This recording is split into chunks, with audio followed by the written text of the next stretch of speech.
Hello, Susan. It's so nice to see you again. Hi, Dr. Angela. Thank you for having me. So we had this idea the last time we talked. We wanted to bring some of the wonderful women behind Reshaping Lives California, and you were able to help us do that. Yes.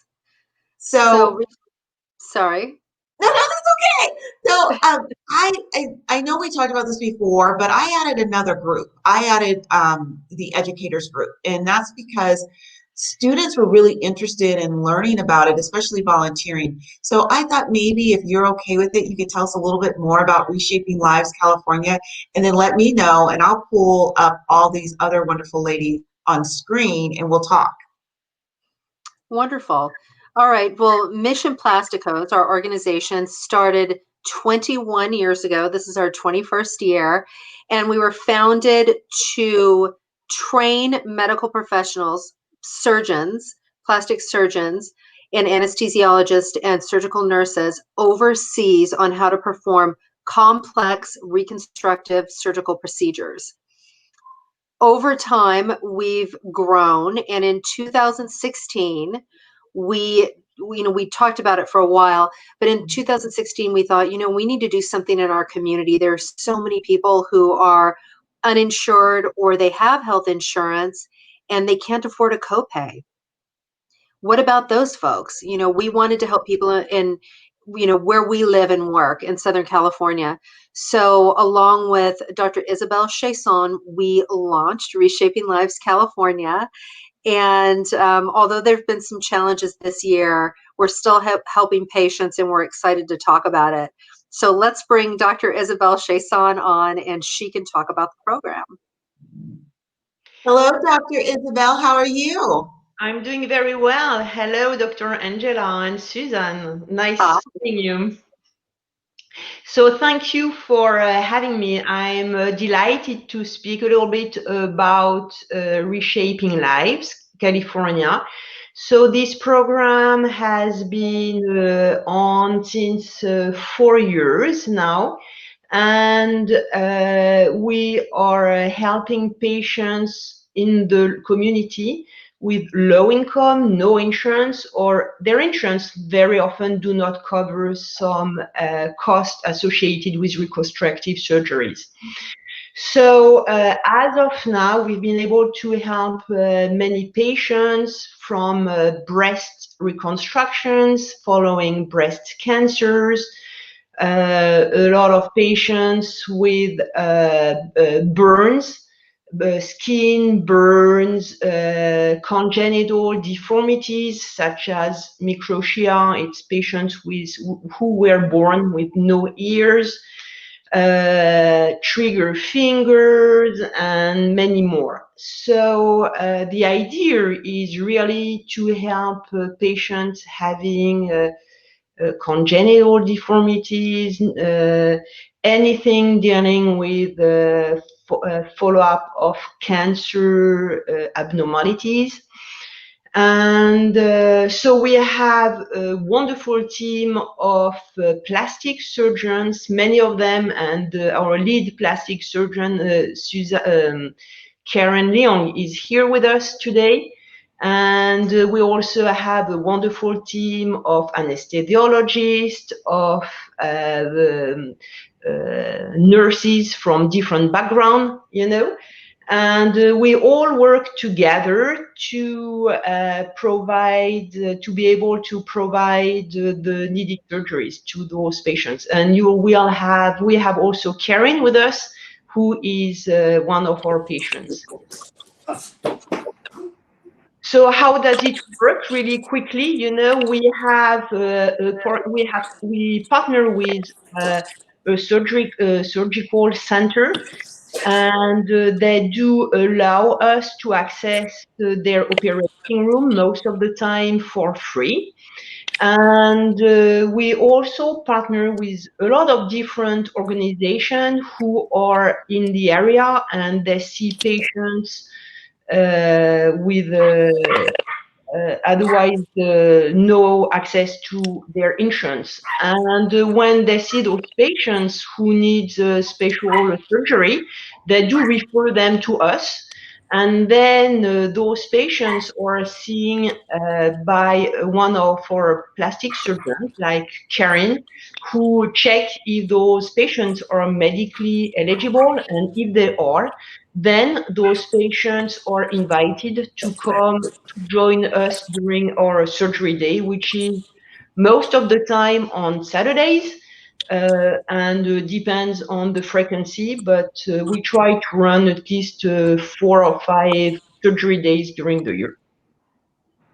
Wow, that is so incredible, Dr. Isabelle. And what really, I think, kind of really sparked my attention and why I wanted to do another Facebook Live is that Susan was telling the audience how Mission Plasticos had to pivot because pretty much you can't go overseas because of COVID, but the need is still here in California, and how Reshaping Lives California has now just opened up the doors to so many different opportunities. And it's so important right now. I mean, like the work that Dr. Karen does, but then also too, you have this wonderful patient here that's come to tell us a little bit why this service is so important, because people really still don't understand it's so hard for people to afford surgical care. Am I right? Completely right. Yes, it's yeah. So some of the patients, they do have access to an insurance, but most of the time those insurance do not cover reconstructive surgeries, or you might have a delay, for example, from the onset of a cancer. And the insurance is going to cover for only 18 months after the onset of the cancer. But most of the time to treat, to do the surgery, to do the radiation, the chemotherapy, the patients fall out of this timeline. And therefore, once the patient has her mastectomy, she's faced with no options to have reconstructive surgeries. So that's how we come here, and we're very happy to be able to help those patients. And so, Dr. Karen, I know you're a very busy person because we just got you right after your surgery today. So, what about Reshaping Lives California? What attracts you to it? Because you are the lead surgeon. So, this must be a passion project for you. And I would love for you to talk a little bit about that, how you work with Susan and Dr. Isabelle. Thank you, Dr. Angela. Thank you for having me today. And it's so good to see everyone's happy faces. I think serving and doing mission trips is a passion for a lot of physicians. The part that really touched me about Reshaping Lives in Plasticos is that we see that there's a need locally. It's very easy to focus all of our attention overseas, third world countries, the extremes of poverty and the extremes of need. But I think most people don't realize how large a need there is right in our own space. Even in California, where we consider ourselves very elevated and very well educated, every other person you meet may not have those same opportunities. And I think it was eye-opening for me too when I was looking for chances to give back my time and to volunteer, that there were so many patients, especially with the breast cancer. I'm so used to working with insurance, but during the course of our studies, everything is always provided for us. So then when I came out of training and went into private practice, I started to realize that, yes, patients can always be treated for the cancer. You will come out with a mastectomy and be cancer-free, but that is not the entire journey. It doesn't just stop there. And I find that it's a big gap in our own healthcare system that we don't have the follow through for every single patient who goes through this diagnosis and treatment. It doesn't just stop when the cancer is gone. You know, they have to start to pick up their lives again and just feel them and to love their bodies. You know, they've gone through so much. So then having the opportunity to do these delayed reconstructions, I think is a genuine way to give back to our communities and to educate our communities that there are alternative options, even if your insurance says no. So, you know, Karine here is one of our absolute favorite patients. She, I think, epitomizes the reason why we all serve in this capacity. You know, I have not had one negative thought or anything out of her throughout this whole time. From the moment we met, she has been incredibly gracious, so patient. You know, she has helped us, I think, as an organization grow because we are able to see through her eyes, and she documented each step of her journey through breast cancer, and she actually put it through her Instagram account. So you could follow and see what she's gone through this whole time. And I'm sure she'll share with you her handle so you could go and look back. But she's been a spokeswoman for our gala events. She's come to my breast reconstruction awareness day event in my office. She goes and speaks to other patients who are really nervous about doing this through us. And I think she's the perfect advocate for reshaping lives. So I just wanted to say, hi, Karine. So happy to see you. Great transition, Dr. Karen. And Karine, I would love to hear your story. So can you share that with us? Yeah, thank you very much. Oh, you know, God bless you, everybody. It's changing my life. The first I cried because I had breast cancer. It's very hard for me. But thank you for everybody help you. My feelings is up. Thank you. Because I support more people. Okay, you doing. Thank you. Oh my God, my heart is with us. And Our so pleasure. you're doing more than just, you know, plastic surgery. What you're doing is you're giving, and this is what I hear from Karine, and sorry if I'm crying now too, is that you're giving people back their self-esteem, their hope. Is that what I'm gathering from just the emotions I'm feeling right now? Yes, I think there is that hope factor. Like I said, you're a person, a whole person, not just a diagnosis. And I think a lot of times when we go seek treatment, that's what we're treated as, a diagnosis. And once that diagnosis is cleared, you're let go. So with Reshaping Lives, that is our mission, is to reshape lives through reconstruction. So, and I know you asked earlier if, you know, a lot of what we do is therapy. And I think the relationships that we garner through organizations such as this is all about reshaping the lives from inside out, but also reconstructing their bodies. Can I add something as well? I think what we have to keep in mind is the patients we are helping, they were either born with or acquire this deformity or this condition, but they waited years before being helped. So the day we meet and the day we tell them yes, they are eligible, we can help them, because they lived so many years with this breaking heart, something, you know, in their body which is not going well.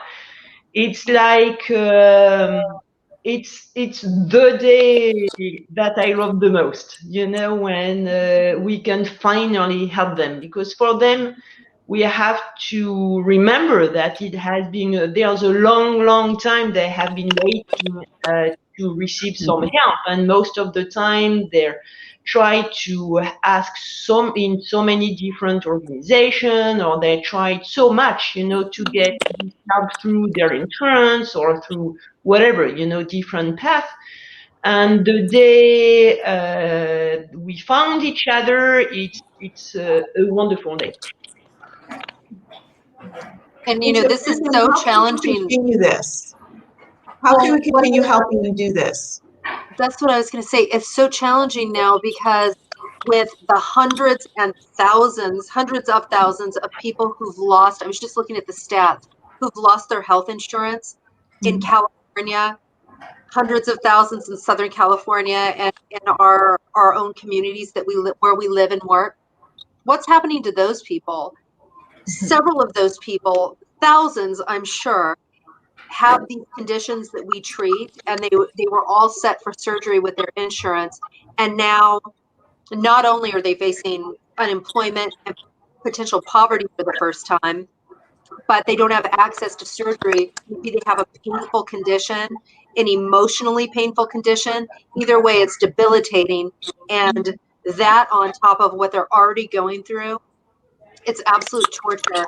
And we just want to help. We've just formed a new partnership with a great surgical center. It's a chain. It's a big company that has several surgery centers across the United States, and we've just formed a partnership. And we're excited to say that we do have a surgery tomorrow. So we have a patient going in for surgery tomorrow. We've had to postpone surgeries over time during the quarantine. And I don't know, there might be another pause again as coronavirus statistics, it's surging right now, as we all know. So there might be another pause. And then, in 2021, we really look forward to ramping up this program with our new partnership. So, we need funding. Like I mentioned before when I was on the show, that's our number one need is funding. We need volunteers, and we need access to patients. Those are three of the things that we really, really need.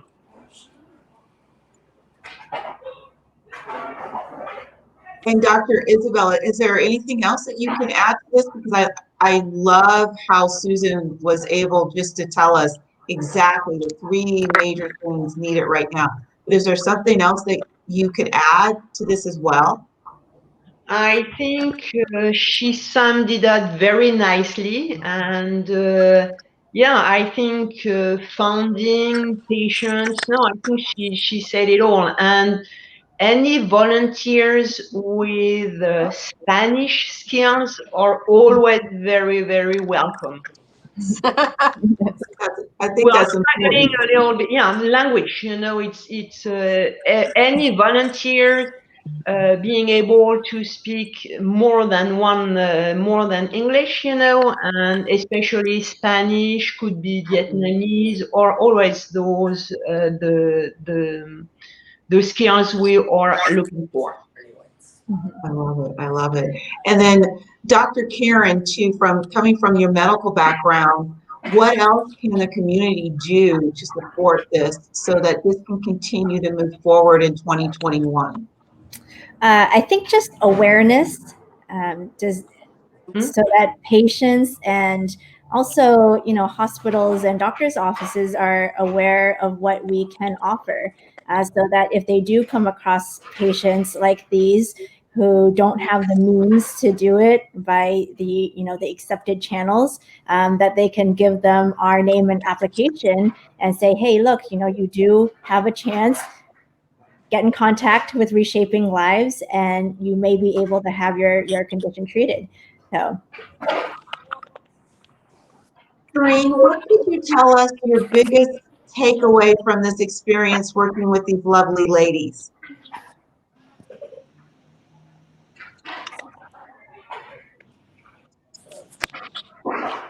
She needs her daughter's there to translate. Karine, is your daughter there to translate? ¿Qué me puedes decir? ¿Me puedes ayudar? Yeah, what you say? So, Dr. Isabelle. No, Karen, we'd like to know what's your in few words, if you can tell us how your experience was being with us, working with us for your surgery, being part of the process. El procedimiento y la experiencia. Si quieres, yo lo muestro. Okay. Mi experiencia. I want to speak Spanish. My daughter is going to speak English for us. And that's okay. Yeah, thank you. Yeah, mi experiencia para mí fue a principio muy dura porque como no tenía mis senos a los pechos.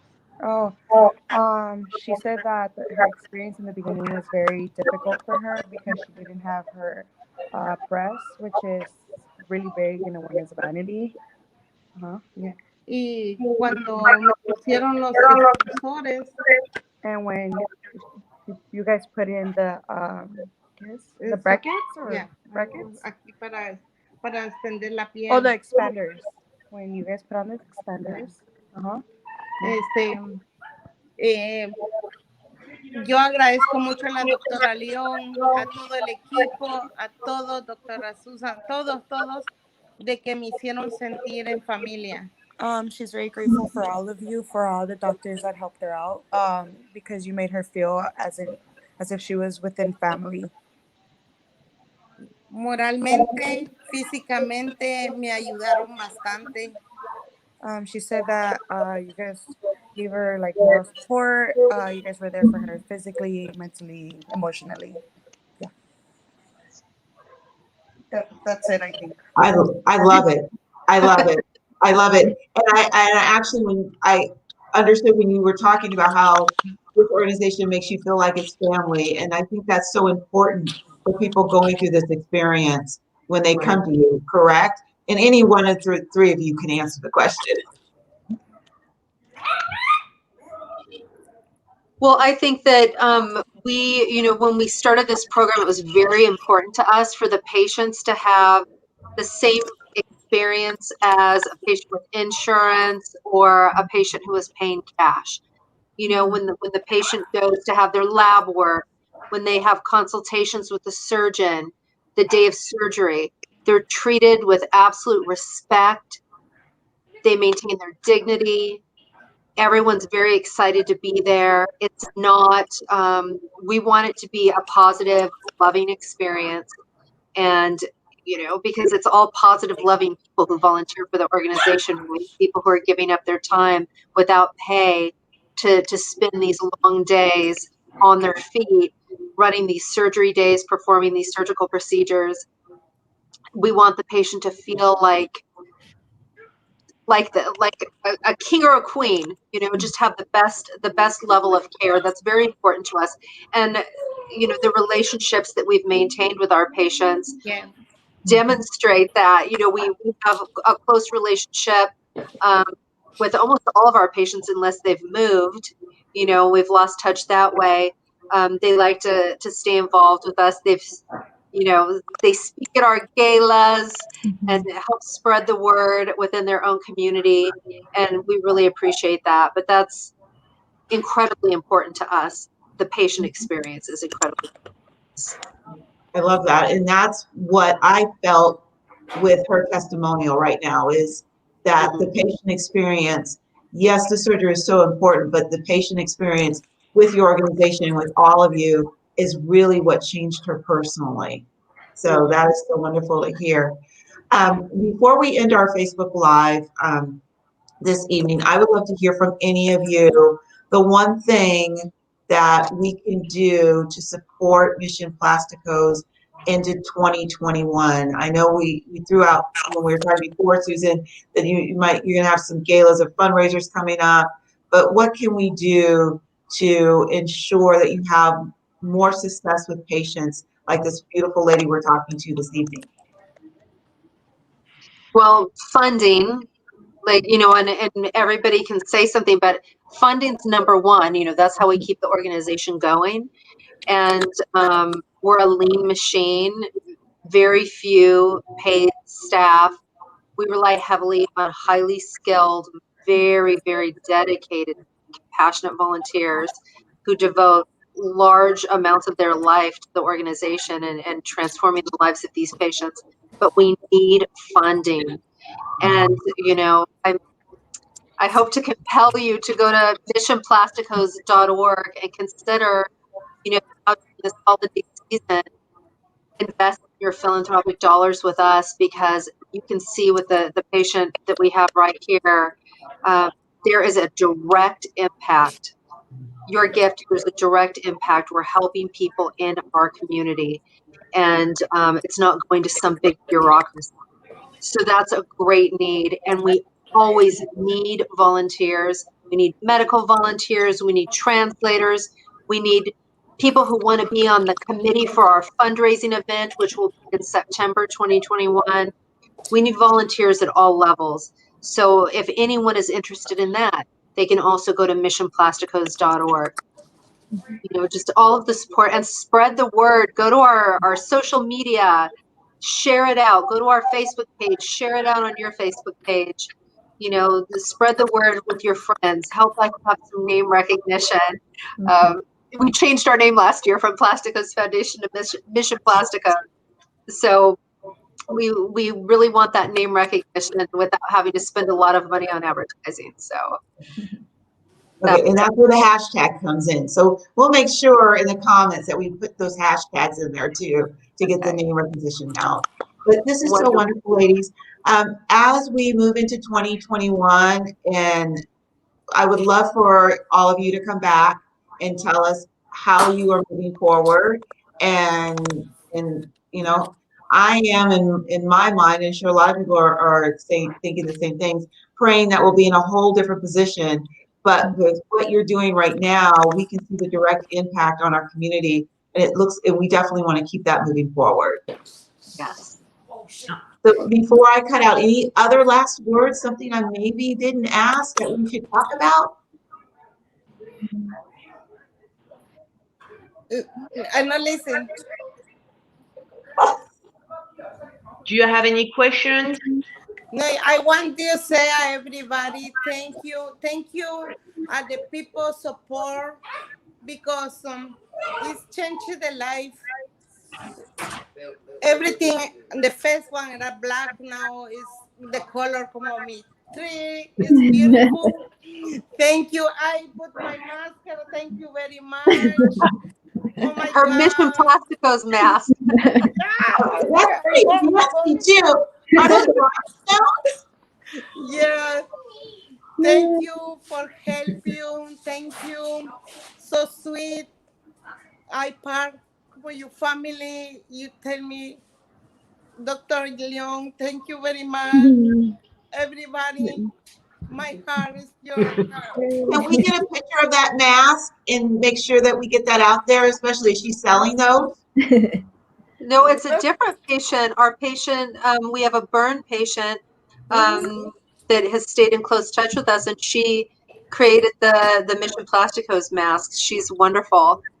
One of our burn patients. So, well, we definitely want to get that on the comments too, because I can see those going a lot, going really fast. Perfect stocking stuffers. So, right. Beautiful. And keep it on. It's perfect. It's a perfect way to end our Facebook Live. Ladies, thank you so much for doing this. Thank you. I appreciate your time and really educating us on what's needed for the organization to move forward, but just letting us know that in the times where people are thinking that people don't matter, your organization shows us they do matter. So I appreciate that. Thank you so very much. Thank you for having us. Thank you. Have a wonderful holiday. Happy Merry holidays. Christmas. Feliz Navidad. Feliz Navidad.